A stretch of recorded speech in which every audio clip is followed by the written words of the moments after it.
Hi everybody and welcome to another episode of Ask the Smiling Void.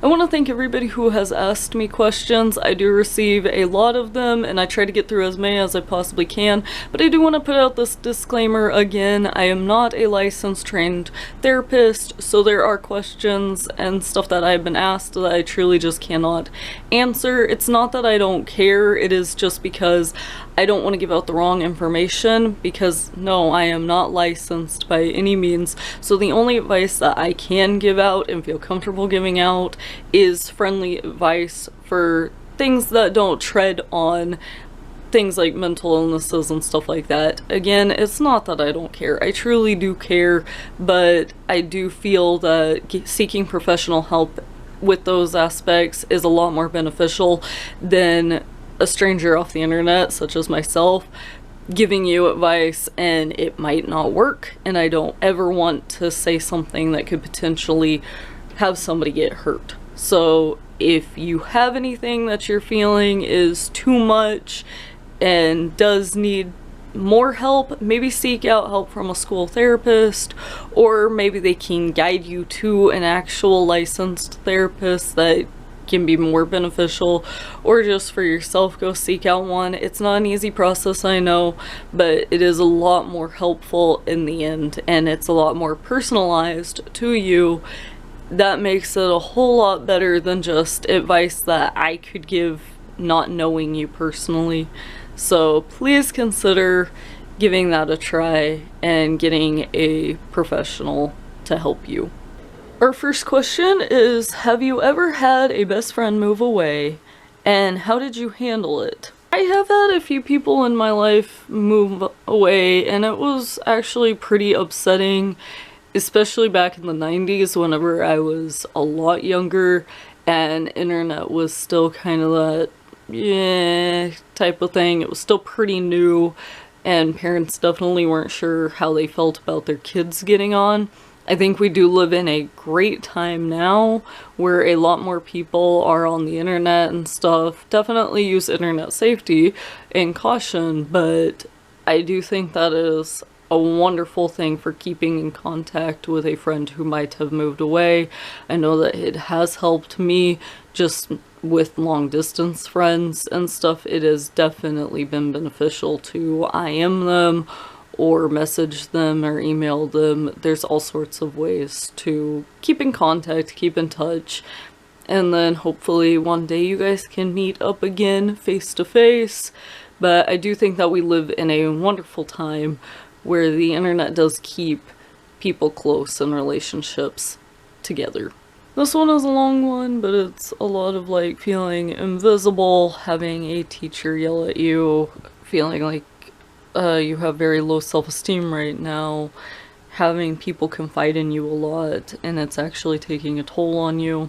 In these situations, it is definitely good to take a step back, try to think, you can't take care of anybody if you can't take care of yourself. You do need to take time for you. Remember that you can't save everybody either. So definitely being there as an ear to hear for somebody, but if it's starting to take a toll on you, if it's weighting down on you, then it might be healthier to tell somebody who is trying to confide in you, hey, I can listen to you, I do care, but I can't do much about this, and I do hope that things get better for you, but I can't really do anything other than listen and have a little bit of care, but please don't let it weight you down. And if it's starting to weight you down, maybe you need to fully tell them, hey, there's nothing I can do. Do it politely, but do tell them, like, hey, there's nothing I can do, and I'm so sorry, but I can't listen to this stuff right now because I gotta take care of myself as well. Having low self-esteem, you said that, you're a young teenager, having low self-esteem. Being a young teenager, being a new teenager, it is very difficult, and self-esteem is a thing that you are trying to figure out. How do you feel? You have all sorts of things going on, changing in your body. It's a very confusing time, but do hold out hope that you're not the only person who has gone through this. Pretty much every single teenager does suffer from having moments of very, very low self-esteem and not enjoying who they are, so they try to change themselves and they try to figure out themselves through different methods and different styles and everything like that. But it does get a lot better. As far as a teacher yelling at you, that is so sad. I am so sorry. But don't let that affect who you are. Don't let that affect you to where you think negatively of yourself. One person's opinion should not measure who you are as a whole. Just take their doubt and say, okay, well, what are they doubting me on? And how can I be better than their doubts? And grow yourself and change yourself in that healthy aspect of, you know what, no, I am better than everything you've said. I can do better. And mean it and push yourself to do that. And it can make yourself a lot happier and think a lot better about yourself and lift your self-esteem, because you know that you are doing something healthy and good for yourself that is growing you in a better manner. What do you do when all your friends move away and you only have one best friend left?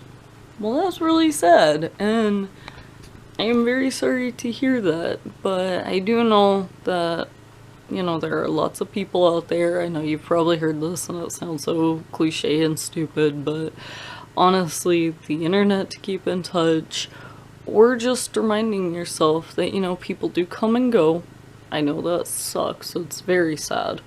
But people do come and go, and you might find that there are people in the world now that you may have never noticed whenever you had those friends, and now you're going to be able to notice them, and they're going to change your life in a different way than those other friends could. So try to see it as a positive thing. I know it's very upsetting, I know it feels very negative, and it is.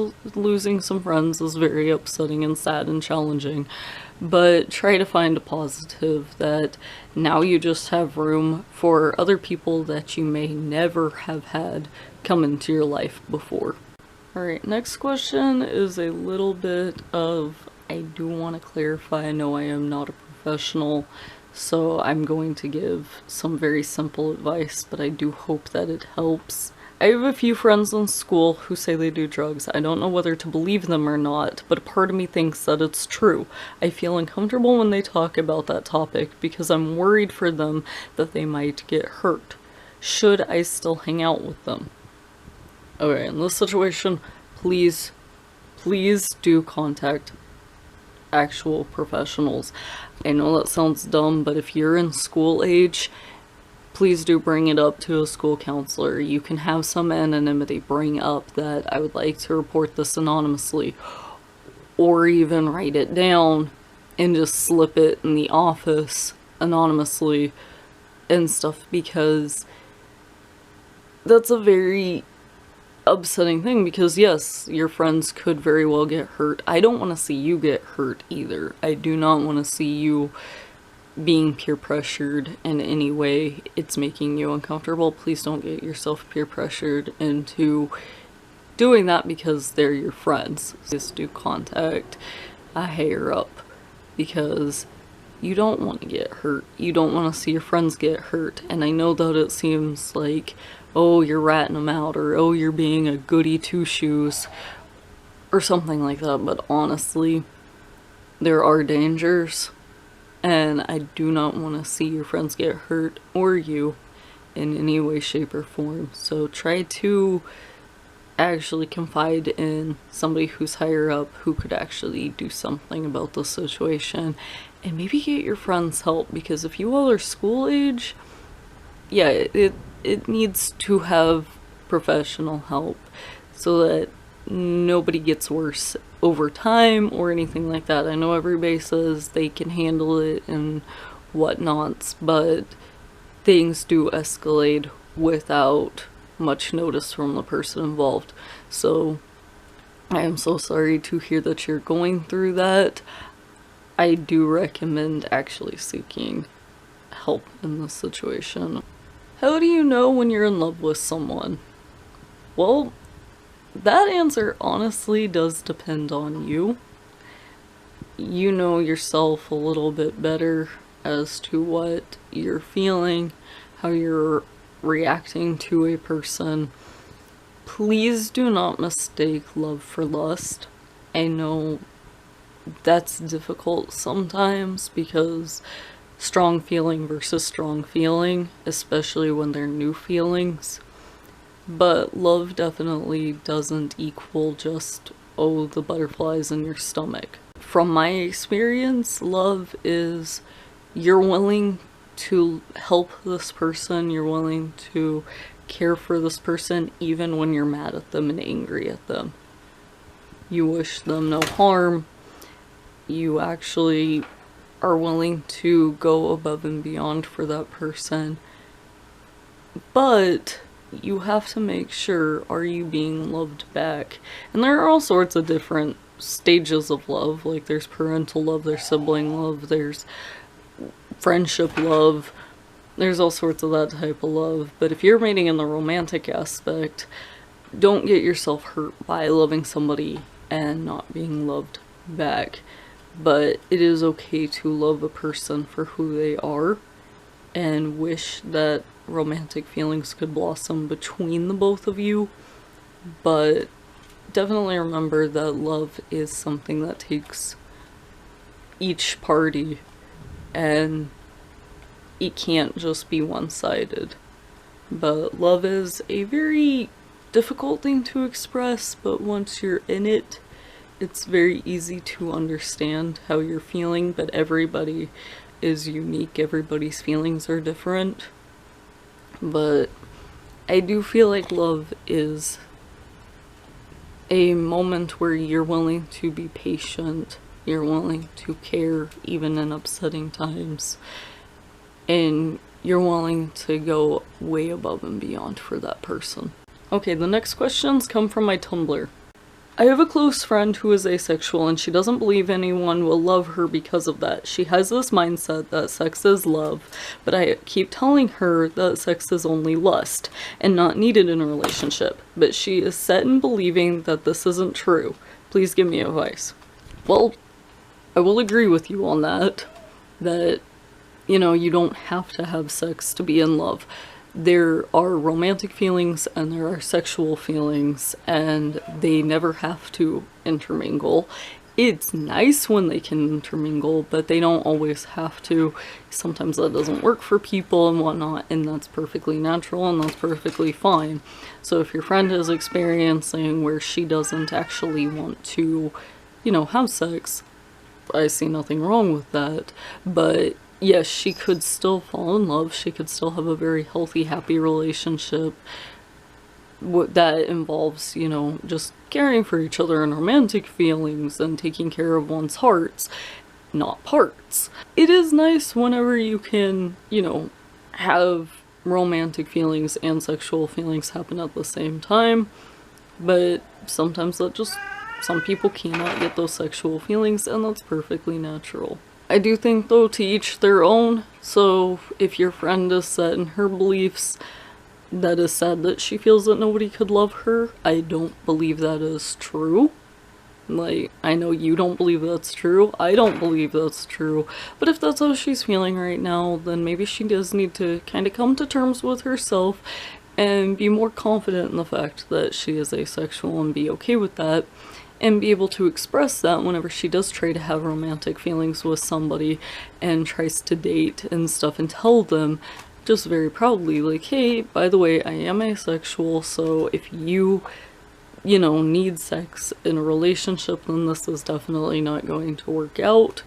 Stuff like that. But I do feel that she could find somebody who would be like, hey, that's perfectly fine. I don't mind if we never have sex. I'm fine with that. It may be a little more difficult and maybe a little more challenging just because of the unfortunate society has this idea that yes, sex is love, which I don't agree with, and you said you don't agree with, but unfortunately that is society's viewpoint. but I do feel that there are a lot of people who could be understanding to that and actually mean it and have a very healthy relationship with your friend without sex being anywhere on the table. I do hope that things work out. I do hope that one day they'll be able to find that no, they don't need to have sex to be in love. There are tons of other asexuals out there. She could try to meet another asexual and they can have a very happy relationship where both parties are like, you know, sex is definitely a thing that we just do not want in this relationship. But love is a very unique thing, and love definitely is not patched together by sex and valuable things or anything. Like, you can't buy somebody love, you can't have sex with somebody and expect them to be in love with you, stuff like that. It's its own very personal thing. Love is very unique, and no, it doesn't have to involve materialistic things or sex. Any advice on dealing with stress and drama during the school year? Boy howdy, I know there is a lot of stress and I know that drama can feed into the school year. But as far as the stress goes, remember to self-care. Remember to take a few minutes for yourself. I know that school has just, you know, turned into a lot of homework. So you do all your hours of actual class time and then you're bombarded with hours worth of schoolwork. Remember, in that time, whenever you're home, and yes, homework does need to get done, homework is a priority, but do remember to take a few minutes set aside for yourself, self-care, take care of yourself, even if it has to come directly after the homework, because maybe you can't set aside time before that homework. But definitely make sure, or take a 15-minute break to just, you know, get some tea or something to just unwind for a minute. You know, at jobs, they allow you 10 to 15 minutes or so of a break. You definitely deserve one of those too, but remember to make sure that it is a break where it is dedicated to just taking a few quiet moments for yourself. So what I like to do during stressful times and I need to get away for a minute is, yes, I do like to brew myself some tea and sit for a minute and just kind of calm down, because I kind of have this little quote that I enjoy: if tea can't fix it, nothing can. Because it does take you to a moment of just sitting and thinking for a bit and reevaluating your situation. It is my stress reliever. It is a stress reliever. Or directly after homework, if you need to take a nice hot bath or something just to sit and relax.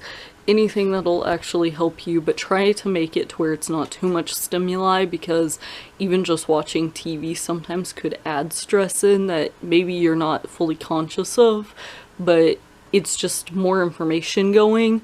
Whereas if you take a few minutes to just kind of subside those information, like the homework and the schoolwork and the world, it can definitely be beneficial to just kind of sit alone and let everything subside for a few minutes and calm down. But as far as drama, just remember that you're better than drama and you don't have to feed into drama. I know a lot of people are going to come up to you at school and be like, did you see what Susie blah did? And that can get, you know, to where you feel like you have to, because oh my gosh, they're confronting me about it. Oh my god, they're talking directly to me. What do I do? But you don't actually have to get involved. You can just kind of be like, well, okay, bye, go into class. It's a lot healthier to not involve yourself in drama and gossip. It does help you focus on the more important things rather than only focusing on the drama, because whenever you're focused on the actual important things, that's where your mind's going to stay. Whereas if you're dealing with drama and you've heard a lot of drama today, you're going to be saying in class going, oh, Susie, I'm looking at you, Susie. I know what you did last summer, or blah, blah. And you're not actually focusing on the task at hand, the important things. So just remind yourself that, you know, drama comes and goes. It's not very important. It's actually pretty meaningless in the long run. But definitely try to center yourself and remind yourself over and over, you are better than that. You are so much better than that. And you know that you're better than that. And you know that you can go without it. But it can be stressful, I do recognize that, because drama's just everywhere. TV shows that should be entertaining and funny even are full of a lot of drama, and it's pretty meaningless. But unfortunately, we are living in a world that is just kind of running by drama. But you don't have to get yourself involved, and there are a lot more important things that you could be setting your goals to, including maybe writing your own book, or writing your own songs, or writing your own poems or something. That time that could be spent on drama could be spent on something that could actually take you somewhere and be a lot more beneficial and make you happier. Okay, so this one is just questions directed at me, which I love. That's perfectly fine, because this is Ask the Smiling Void, which means all questions. All types of questions are fine. So, who is your favorite character in an anime and in Homestuck? Well, anime, I have quite a few, and it does depend on the anime. Unfortunately, I can't like single out one specific character that I'm like, that's my favorite character and will always be on the top of the totem pole. I have quite a few of those. I know that Ritsuko from Loveless is one that I really like, but I also love Yoji from Loveless, Mello from Death Note, Tamaki from Ouran, Hikaru from Ouran. See, I can't place them one or the other. It's just, I like them all. I enjoy them all for different reasons. They're fun characters. Definitely from Sailor Moon, it's, you know, all the sailors that are the outer scouts. I do enjoy them a whole lot. So, yeah, that's a very difficult question, because I do like a lot of characters, and I like them all for very different reasons.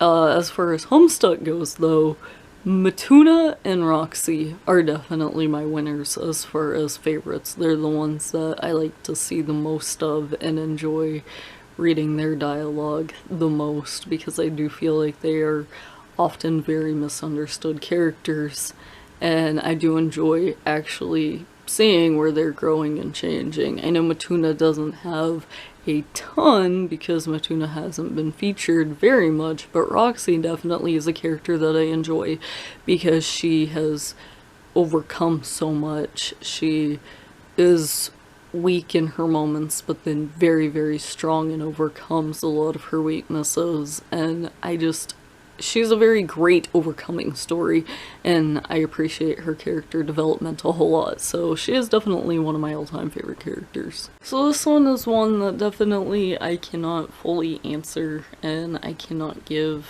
you know, professional advice because I'm not a professional by any means, but you say that you're 17 years old and your mother got you onto treatment plan with a doctor, and you feel a little upset by that because you feel like she went behind your back and whatnot.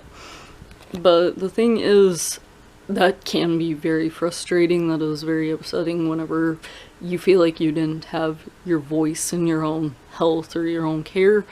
You do say that you're 17, which means you are almost to the legal age of where you'll be able to make all those decisions for yourself and without any parental consent or decision. So I know right now it feels upsetting. I do know that your mother probably felt like she was helping, and if she's a good mother, which I should hope she's a good mother, and especially if she's talking to your doctor and getting you on treatment plans, it sounds like she just cares. It sounds like she's trying to do something for you that she feels is beneficial and good for you. I wouldn't take it as your mother hates you by any means. I wouldn't take it as your mother's bad. I know that parents a lot of the time, they feel like they know what's best and they feel like they know what'll help you in the long run. I know sometimes it can feel like, but that actually isn't helping me, that's not what I wanted, but try to see it from their point of view, that they're just trying to help. They do actually care about you. It may not be correct for what you actually want, but try to see that they are doing it out of the goodness of their heart. They could just never take you to the doctor or anything like that. So it is that they care, even if it feels like they're stepping on your toes, but you are almost to the age where you'll be able to fully decide if that treatment option was correct for you or not, and you can cancel it and whatnot. parenting is new to all parents. There's not a handbook on, you know, here's specifically how to take care of your child. You get generalizations and whatnot, but you don't get a specific of how to take care of my specific child. So they're doing the best that they possibly can.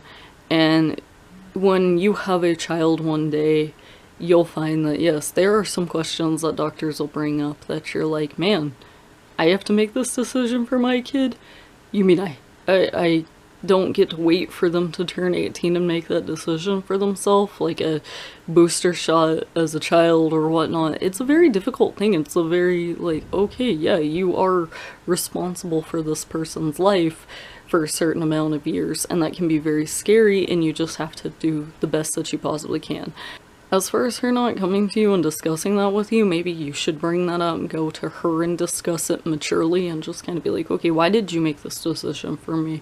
Try to hear her side of the story. Try to hear where she was coming from. And if she's wrong, tell her very maturely, like, okay, well, I see now where you got that idea, but in my personal opinion about myself, that's not the route that I want, that's not the route I would have chosen, and explain that to her. But if you show her maturity, I hope that she will be mature as well. But you are almost to the age of 18, and it's a very scary time. Trust me, I'm past the age of 18, and it is a very scary time because you do realize that, oh, I didn't realize this many decisions had to be made about myself. I didn't realize that making a doctor's appointment is sometimes very scary, and is it necessary? Financially, is this something I can handle? And so I do hope that things get better. I do hope that things turn out well. I do hope that the treatment plan that you're on right now will help you. I don't know your life story, I don't know you, but all I can hope is that things work out for you. Okay, last question, which is quite a few questions actually from the same person. Coke or Pepsi? Dr. Pepper. What's your favorite kind of music? I honestly have a very wide variety of music that I like, and sometimes it's narrowed down to just like, I like that song even if it's a genre that I generally don't enjoy. So yeah, I'm a wide selection of stuff that I enjoy. Have you seen Big Hero 6 or Into the Woods? I have only seen Big Hero 6. I have not seen Into the Woods. I don't actually know what Into the Woods is, but I don't have a television, and I don't really go to movies. I can't afford the movie theater, so honestly, I've seen Big Hero 6 because my friend brought over the DVD that she had got, and we finally got to watch it, so that was fun. And last question, how has your day been? Well, today, not too bad. I could complain, but I'm not going to. We have our ups and downs, but that's life, and it'll definitely all work out. We're going to make it, so today has been an okay day. Well, thank you all for watching. Don't forget to subscribe and leave any other questions down below in the comment section, and I will see you guys next time.